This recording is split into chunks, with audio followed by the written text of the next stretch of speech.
নতুন মোড়কে ঢাকা ক্যাপিটালস। মালিকানা ক্রিকেটারে বদল আসলেও হেড কোচের ভূমিকায় পুরনোতে আস্থা। এবারও দায়িত্ব পড়েছে খালেদ মাহমুদের কাঁধে। বিসিবির দায়িত্ব ছাড়ার পর প্রথমবার হোম অফ ক্রিকেটে সাবেক বোর্ড পরিচালক এসেই প্রশ্ন রাখলেন বিদেশি কোচদের সামর্থ্য নিয়ে। ফরেন কোচরা কতটুকু রেডি, তারা যে দেশে আসে তারা কতটুকু রেডি হয়ে আসে, তাদের এসে আপনি দেখেন তো একটা কোচ এসে বাংলাদেশ ক্রিকেটকে অনেক উপরে নিয়ে চলে গেছে।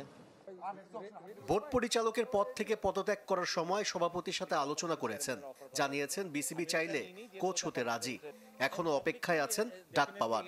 যদি কোনোভাবে আমি যদি কোচিং করাই, ইফ দ্য থিং আমি ক্যাপেবল, আমি প্রশ্ন বলে আসছিলাম ওনাকে, তাহলে আমি অবশ্যই করতে চাই, বাট আমি জানি না বাট এখন সেই মুড প্রমোটা আছে কিনা। বিপিএল এ আনুষ্ঠানিক প্রস্তুতি শুরু করেছে ঢাকা ক্যাপিটালস। প্রথম দিন অনুশীলনে ছিলেন না লিটন দাস, তানজিদ তামিমের মতো তারকারা। দলে অনেক টপ অর্ডার থাকলেও মিডল অর্ডার ব্যাটারের ঘাটতি আছে। দুশ্চিন্তার আরও কারণ আছে পাকিস্তানের টেস্ট স্কোয়াডে থাকায় ওপেনার সাইম আয়ুবকে পাবে কিনা তা নিয়ে শঙ্কায় ক্যাপিটালস। বছর শেষের খুশি নগদে হবে বেশি। নগদ পেমেন্টে নির্দিষ্ট ক্যাটাগরির কেনাকাটায় 300 টাকা পর্যন্ত ক্যাশব্যাক। হয়তো পাকিস্তান টেস্ট টিমে মনে হয় চান্স পেয়ে গেছে, যদি এটা হয় তাহলে হয়তো মনে হয় না আসতে পারবে, সেক্ষেত্রে আমাদের একটা প্রবলেম হবে। একই দিন মাঠে নেমেছে চিটাগং কিংস। হেড কোচ শন টেটকে সঙ্গী করে অনুশীলনে চাটগার দলটি। দলের বড় তারকা সাকিবের অভাব ভুগলেও মানিয়ে নেবার চেষ্টায় চট্টগ্রাম। সাকিবের বিষয় আমাদের হাতে নেই, যারা আছে তাদের নিয়ে খেলতে হবে, আর আমরা সেটা নিয়েই ভাবছি।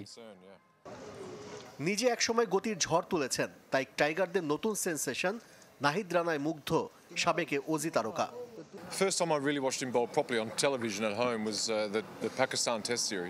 আমি প্রথম নাহিদকে টেলিভিশনে দেখেছি, পাকিস্তানের বিপক্ষে টেস্টে বল করছিল। বেশ লম্বা ও শক্তিশালী, 150 কিলোমিটার গতিতে বল করা এত সহজ না। সে দারুণ সম্ভাবনাময়, তার ঠিকমতো যত্ন নেওয়া দরকার। শুক্রবার থেকে মাঠের অনুশীলন শুরু করবে চ্যাম্পিয়ন বরিশাল ও রংপুর। আশিক রুদ্র, চ্যানেল 24, ঢাকা।